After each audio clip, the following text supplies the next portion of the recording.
So if you want to be a confident person, ನೀವು better ಏನಂತ ಅಂದ್ರೆ first ನಿಮ್ಮ ಹ್ಯಾಂಡ್ ಗೆಸ್ಟರ್ಸ್ ಮತ್ತೆ ನಿಮ್ಮ ಬಾಡಿ ಲ್ಯಾಂಗ್ವೇಜ್ ಏನಿರುತ್ತೆ. ಈಗ ಸ್ಟೇಜ್ ಮೇಲೆ ಹೋದಾಗ ನರ್ವಸ್ನೆಸ್ ಎಲ್ರಿಗೂ ಫೀಲ್ ಆಗುತ್ತೆ, ಇಟ್ ಈಸ್ ಜನರಲ್. ಎಲ್ಲ ಕೂಡ ಫೀಲ್ ಮಾಡ್ತಾರೆ, ದೊಡ್ಡ ದೊಡ್ಡ ಆರ್ಟಿಸ್ಟ್ ಇಂದ ಹಿಡಿದು ಆಕ್ಟರ್ಸ್ ಕೂಡ ನರ್ವಸ್ನೆಸ್ ಫೀಲ್ ಆಗ್ತಾರೆ. ಸೊ ಅವರು, ನೀವು ಅಬ್ಸರ್ವ್ ಮಾಡಿರೋದು, ಯಾವುದೇ ರೀತಿ ಹ್ಯಾಂಡ್ ಗೆಸ್ಟರ್ಸ್ ನ ಮಾಡಲ್ಲ. ಸೊ ಸ್ಟೇಜ್ ಮೇಲೆ ಇದ್ರು ಕೂಡ ಅವರು ಜಸ್ಟ್ ಅವ್ರ ಹ್ಯಾಂಡ್ ಗೆಸ್ಟರ್ಸ್ಗಳು, ಈ ಎಕ್ಸಾಂಪಲ್ ಈಗ ಕೂದಲು ಸರಿ ಮಾಡ್ಕೊಳ್ಳೋದು, ಬೆವರು ಉಳಿಸ್ಕೊಳ್ಳೋದು, ಸೊ ಡ್ರೆಸ್ ಸರಿ ಮಾಡ್ಕೊಳ್ಳೋದು, ಇದೆಲ್ಲದ್ರಿಂದನೂ ನೀವು ಇಗ್ನೋರ್ ಮಾಡಬೇಕಾಗುತ್ತೆ. ಈ ಎಲ್ಲ ಆಕ್ಟಿವಿಟೀಸ್ ತಲೆಗೆ ಬರ್ತಿದ್ರು ನೀವು ಕಂಟಿನ್ಯೂಸ್ಲಿ ಇವನ್ನೆಲ್ಲ ಇಗ್ನೋರ್ ಮಾಡಬೇಕಾಗುತ್ತೆ. ಸೊ ಇಗ್ನೋರ್ ಮಾಡೋದ್ರಿಂದ ನಿಮ್ಗೆ ಒಬ್ಬ ಬೆಟರ್ ಕಾನ್ಫಿಡೆಂಟ್ ಪರ್ಸನ್ ಆಗಿ ಬಿಲ್ಡ್ ಮಾಡುತ್ತೆ. ಸೊ ಎಲ್ಲ ಕೂಡ ನೀವು ಎಲ್ಲರೂ ಕೂಡ ನರ್ವಸ್ನೆಸ್ ಫೀಲ್ ಆಗೇ ಆಗ್ತಾರೆ ಸ್ಟೇಜ್ ಮೇಲೆ ಹೋದಾಗ. ಸೊ ಎಂತ ದೊಡ್ಡ ಆರ್ಟಿಸ್ಟ್ ಆಗಿದ್ರು ಅಷ್ಟೇ.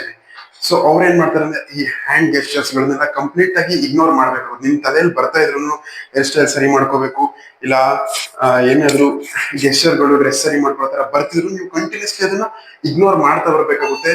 ಸೊ ಇದನ್ನ ಹೇಳ್ತಾ, ಈ ಟಿಪ್ ನ ಯೂಸ್ ಮಾಡಿದ್ರೆ ನಿಮಗೆ ಬೆಟರ್ ಕಾನ್ಫಿಡೆಂಟ್ ಪರ್ಸನ್ ಆಗಿ ಮಾಡುತ್ತೆ. And yesterday was hard, today was decent, and tomorrow will be much easier ಅಂತ ಹೇಳ್ತಾ see you, bye bye tomorrow.